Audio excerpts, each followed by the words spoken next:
F1 TV, le débriefing de ce Grand Prix de Corée. Alors on s'attendait à un Grand Prix dominé par Sébastien Vettel, on l'a eu, mais on s'attendait peut-être à un Grand Prix pas très animé, et là on n'a pas été déçus, Ziv. On n'a pas été déçus, et ça fait du bien parce que c'est vrai que les gens vont en Corée un peu à reculons. C'est pas un Grand Prix hyper populaire parmi le public, parmi les journalistes et les suiveurs.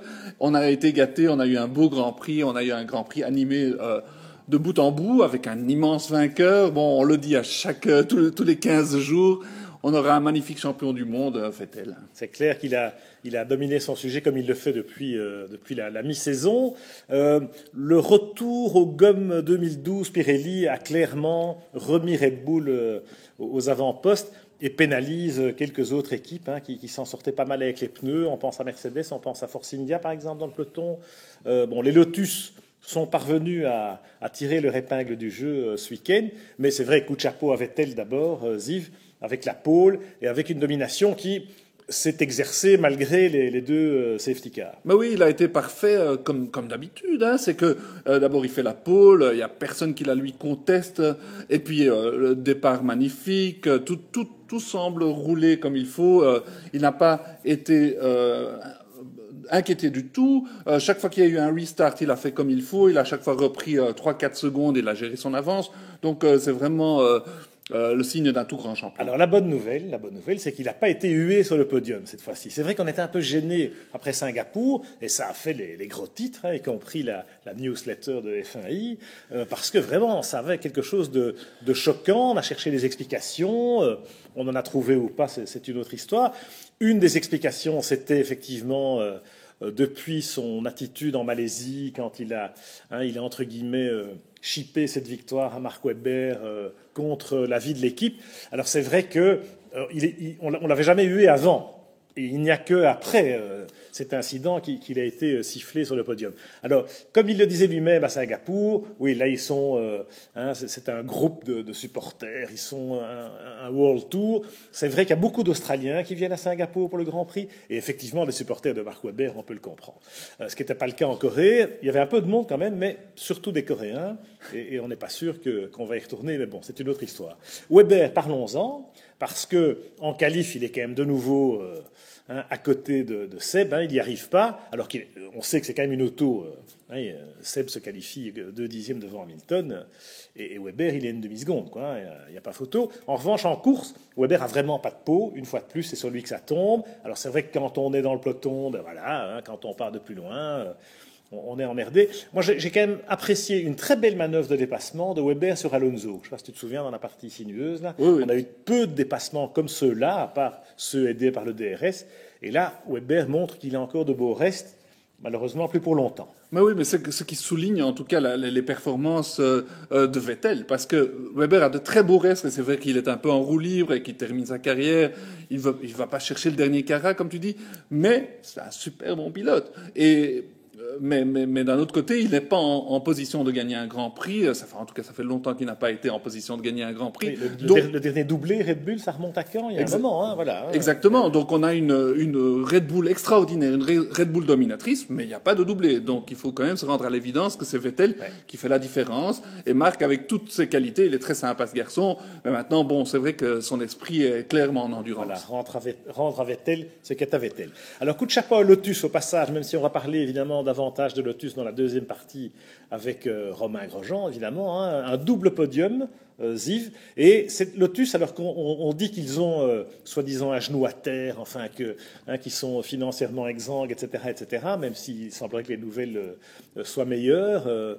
C'est leur communication qui est un peu brumeuse parfois, certes, mais ils ont quand même fait l'effort de continuer à développer la voiture, de sortir cette version B, l'empattement long, et visiblement avec des résultats, parce qu'ils étaient dans le coup, plus que dans le coup. Et là, carrément, chapeau à Lotus, parce qu'on les dit en difficulté financière, mais là, ils nous sortent une longue wheelbase, un empattement rallongé, pas d'un peu, 14 cm, c'est extraordinaire, parce que c'est une grosse évolution au milieu de l'année, ça coûte très cher de sortir ce genre d'évolution, et en plus, elle marche. Donc, chapeau Lotus, chapeau les deux pilotes, parce que Romain, on en parlera dans le briefing des Français, mais superbe qualif, Et Kimi, toujours hyper solide en course, il est deuxième sur le podium. Et on reparlera évidemment de la petite mésentente, enfin, et encore, c'est pas le mot, ce qui s'est passé dans les derniers tours quand Kimi a pris l'avantage sur Romain. On en parlera donc dans notre deuxième partie demain. Alors, Lotus, donc, qui continue le développement et qui se montre, là, même s'ils vont avoir du mal à faire mieux quatrième au classement des constructeurs, ils sont quand même loin de Ferrari et Mercedes. Ferrari et Mercedes qui sont dans un mouchoir. Or, dans un mouchoir de poche, je pense quand même qu'on peut dire que ça va être intéressant. Hein. Ferrari est quand même, semble-t-il, un peu sur le pied gauche. Oui, Ferrari, on a l'impression qu'ils vont à reculons. Alonso, il fait ce qu'il peut, mais là, il accroche une 6e place. Hein, donc, c'est vraiment très triste pour lui. Massa, pour moi, est tout à fait à la dérive. Donc, j'ai l'impression que c'est plutôt Mercedes qui va prendre le dessus là, voilà, sur ce coup-là. C'est vrai que Mercedes, ici, ils sont passés à côté un peu de leur Grand Prix parce qu'ils sont deuxième et quatrième sur la grille et ils finissent 4 et 6. 4 et 6, effectivement. 5 et 7, non. 5 et 7, 5 et 7 effectivement. On se mélange un peu. Et Lewis était très frustré. Hein. C'est vrai que quatrième, quand même, c'est Hülkenberg, hein, on va en parler. Lewis était très frustré de se dire comment est-ce que des gens comme moi et Alonso, on est quand même dans un autre calibre, et on voit qu'il y a une frustration sur un circuit où, malgré le DRS, les dépassements ne sont pas évidents parce que, hein, vu qu'il y a 2 lignes droites, on se fait facilement piéger. Et puis là, ils se sont retrouvés derrière une Sauber qui non seulement avait une vitesse de pointe de folie, mais surtout avait une motricité qui la mettait à l'abri de toute attaque au DRS. Oui, alors là, c'était vraiment très intéressant. C'est que à la radio, on entendait Lewis dire est-ce que vous avez une idée comment est-ce que je pourrais passer Hülkenberg. Bon, en plus qu'ils avaient une très très bonne vitesse de pointe et une très bonne motricité, ils avaient Hülkenberg et Hülkenberg a fait une performance extraordinaire, la performance du week-end, ramener cette Sauber en 4e position au final, tout en soutenant incroyable pression, hein, donc que ce soit d'Hamilton, que ce soit d'Alonso, derrière lui, formidable. Hein. Oui, il a eu du mal avec Raikkonen, mais pour les autres, c'est vrai que vraiment la course d'Hülkenberg est exemplaire. Et Sauber aussi, chapeau, parce que on les voyait aussi au creux de la vague en se disant bon, ben ils sont déjà en 2014. Eh bien non, ils continuent à se battre et à adapter l'auto sur des circuits comme ça qui leur conviennent peut-être un peu mieux.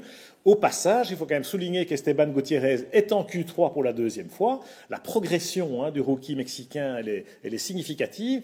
Et sa course, malheureusement, elle est plombée par l'incident avec Felipe Massa au 3e virage, sans quoi Gutiérrez pouvait vraiment revendiquer des points aujourd'hui. C'est vrai, c'est sympa de voir ce jeune s'affirmer parce que il a été critiqué ces derniers temps. Et là, ça fait 2 Grands Prix qu'il est en Q3. Il est tout près des points, il est à la porte des points, il est 11e. Il aurait mérité des points cette fois-ci parce qu'il a été super en qualif et ça fait déjà 2 Grands Prix d'affilée, je répète. Et donc, il faut laisser le temps à ces rookies, hein, parce que c'est pas facile de faire le saut de GP2 à la Formule 1. Et il leur faut une demi-saison. Et maintenant, on voit que Gutiérrez, il est pas si mauvais que ça. Ah oui, ils ont peu de roulage et c'est vrai qu'il faut leur laisser un peu de temps pour remûrir. En tout cas, il y a une progression dans le chef de Gutiérrez.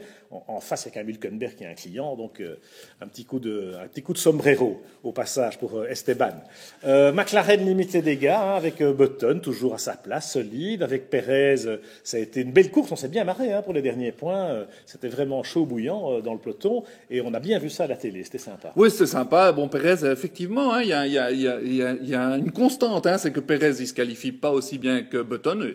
Et bon, Button n'est pas celui qui se qualifie le mieux. On a vu l'année passée, il se faisait toujours dominer par Hamilton. Donc Perez est un peu décevant en qualif, mais en course il est très combatif et il est dans tous les coups. Et c'était sympa de voir ces 2 McLaren tout le temps au milieu de la bataille. Bon, il ramène des petits points, Button très solide. Bon, il a une immense expérience, faut pas oublier qu'il est champion du monde. Donc, heureusement qu'il y a Button pour marquer des points de manière régulière.